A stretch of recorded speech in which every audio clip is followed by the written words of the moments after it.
നമസ്തേ പ്രിയമുള്ള പ്രേക്ഷകരെ, ഒരു വലിയ രാജയോഗം സംഭവിക്കുകയാണ് ജ്യോതിഷചക്രത്തിൽ.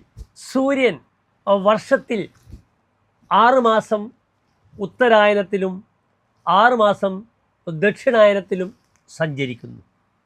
ഇതിൽ ഉത്തരായന കാലം മകരമാസം 1-ാം തീയതി മുതൽ മിഥുനമാസം 31-ാം തീയതി വരെയുള്ള 6 മാസക്കാലമാണ്.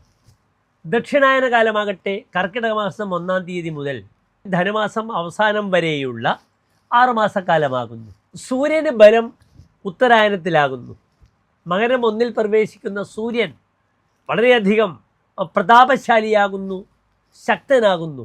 കാരണം ഒരു വ്യക്തിയുടെ ആത്മപ്രഭാവം ചിന്തിക്കുന്ന ഗ്രഹമാകുന്നു സൂര്യൻ. ഈ ഉത്തരായന കാലത്താണ് സൂര്യൻ മേടൻ രാശിയിൽ പ്രവേശിക്കുന്നതും മേടം 10-ാം ഉദയമായി ഒരാളുടെ പൂർണ്ണത, വ്യക്തിയുടെ അല്ലെങ്കിൽ രാഷ്ട്രത്തിൻ്റെ, ദേശത്തിൻ്റെ കാർഷിക വിഭവങ്ങളുടെ പൂർണ്ണത ഒക്കെ അനുഭവിക്കേണ്ടുന്ന ഒരവസ്ഥയും സംജാതമാകുന്നത്. ഈ 6 മാസക്കാലം പ്രധാനപ്പെട്ട 3 ഋതുക്കളുടെ സമയമാകുന്നു. ശിശിരം, വസന്തം, ഗ്രീഷ്മം, ഇങ്ങനെ 2 മാസങ്ങൾക്ക് ഒരു ഋതു വീതം 3 ഋതുക്കൾ ഈ കാലഘട്ടത്തിലൂടെ 6 മാസക്കാലത്തിലൂടെ കടന്നു പോകുന്നു. ഏറ്റവും നല്ല ഋതുവാകുന്നു വസന്ത ഋതു, നിങ്ങൾ കേട്ടിരിക്കും. അതിനാൽ ഈ സൂര്യൻ്റെ ഈ പ്രഭാവം, ഉത്തരായനത്തിലേക്കുള്ള മാറ്റം മേടം മുതൽ 12 രാശിക്കാർക്കും എപ്രകാരമാണെന്നാണ് ഡോക്ടർ മാരാർജി നിങ്ങളുമായി പങ്കുവെക്കുന്നത്. എല്ലാവർക്കും പ്രിയപ്പെട്ട നമ്മളുടെ ഡോക്ടർ മാരാർജി ചാനലിലേക്ക് സുസ്വാഗതം.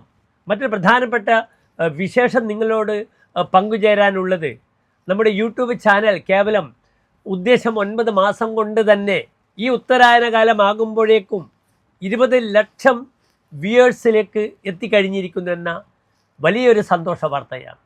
നമുക്ക് 12,500 സബ്സ്ക്രൈബേഴ്സായി കഴിഞ്ഞു. അതിനുമപ്പുറം 1,500 വീഡിയോകൾ നിങ്ങളുമായി ഷെയർ ചെയ്ത് കഴിഞ്ഞു. ഇത്രത്തോളം നിങ്ങളുടെ ആത്മാർത്ഥമായ സ്നേഹത്തിന്, സഹകരണത്തിന്, കരുതലിന് വളരെയധികം നന്ദി പ്രകാശിപ്പിക്കുന്നു. എല്ലാ പ്രിയപ്പെട്ട പ്രേക്ഷകർക്കും വളരെ ആരോഗ്യപരമായ, സാമ്പത്തികമായ നിങ്ങളുടെ പ്രഭാവങ്ങൾ, വ്യക്തിത്വങ്ങൾ വികസിപ്പിക്കുന്ന രീതിയിലുള്ള ഈ ഉത്തരായന കാലത്തെ നമുക്ക് അഭിവാദ്യം ചെയ്യാം. ഏതായാലും മകരൻ രാശിയിലേക്കുള്ള സൂര്യൻ്റെ ഈ പ്രയാണവും അതുമൂലമുണ്ടാകുന്ന ശുഭാശുഭ ഫലങ്ങളുമാണ് നാം ചർച്ച ചെയ്യുന്നത്. നിങ്ങൾ സശ്രദ്ധം നിരീക്ഷിക്കുക, വീക്ഷിക്കുക. എപ്പോഴാണ് സൂര്യൻ മകരൻ രാശിയിലേക്ക് പ്രവേശിക്കുന്നതെന്ന് മകര രവി സംക്രമം നാം അറിയണം. 1200 മകരമാസം 1-ാം തീയതി, അതായത് 2025 ജനുവരി മാസം 14-ാം തീയതി മംഗളവാരം ചൊവ്വാഴ്ച കാലത്ത് 8:45 മകരരവി സംക്രമം. അന്ന് പുണർദം നക്ഷത്രത്തിലാണ്, കർക്കിടകം രാശിയിലാണ് മകര രവി സംക്രമം നടക്കുന്നത്. പ്രിയമുള്ള പ്രേക്ഷകരെ, അടുത്തതായി നാം ചർച്ച ചെയ്യുന്നത് കർക്കിടകം രാശിക്കാരുടെ ഈ ഒരു വാരത്തെ ശുഭാശുഭ ഫലങ്ങളാണ്.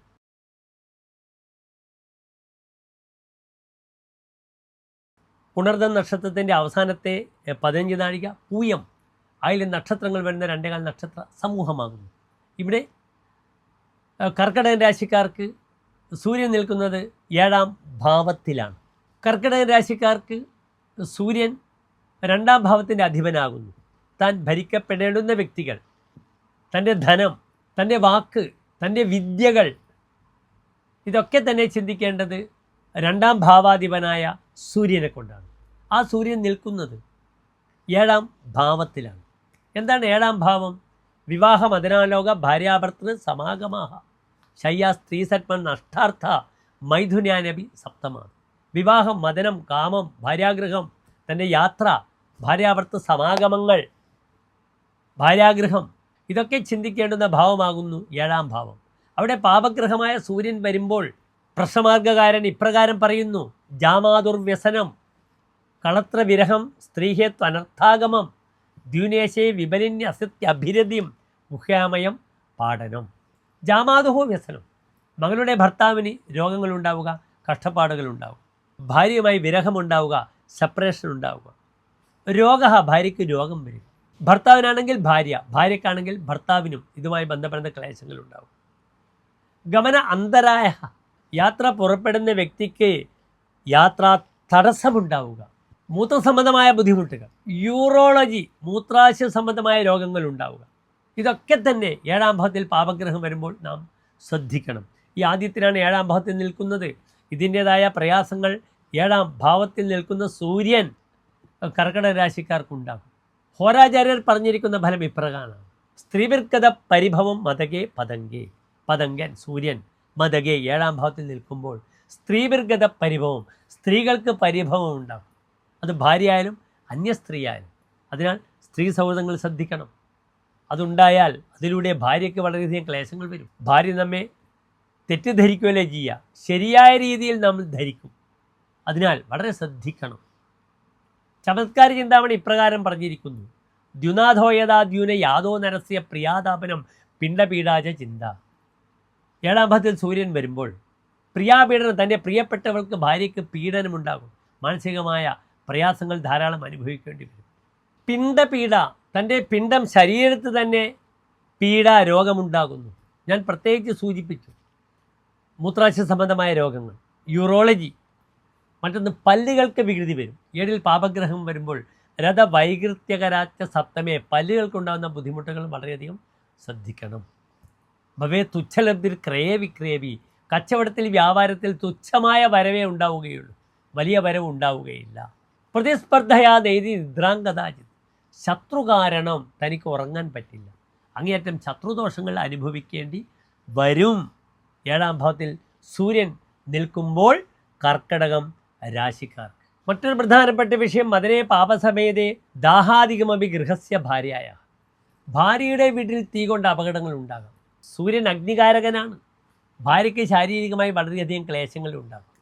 അതിനാൽ തീ, സ്റ്റൗ, ഗ്യാസ്, അയൺ ബോക്സ് ഇതൊക്കെ ഉപയോഗിക്കുമ്പോൾ ഭാര്യ തൻ്റെ വീട്ടിലായാലും ഭർത്താവിൻ്റെ വീട്ടിലായാലും തൻ്റെ വീട്ടിൽ പോയാലും വളരെയധികം ശ്രദ്ധിക്കേണ്ടിയിരിക്കുന്നു. നിർബന്ധമായും മൃത്യുഞ്ജയ ഹോമമോ മൃത്യുഞ്ജയ പുഷ്പാഞ്ജലിയോ വഴിപാടായി സമർപ്പിക്കണം. കൂവളമാല, ജലധാര, ശംഖാഭിഷേകം വഴിപാടായി സമർപ്പിക്കുക. എല്ലാ പ്രിയപ്പെട്ട കർക്കിടക രാശി പ്രേക്ഷകർ ഒരു ശോഭനമായ ഒരു നല്ല മാസത്തെ ആശംസിക്കുന്നു.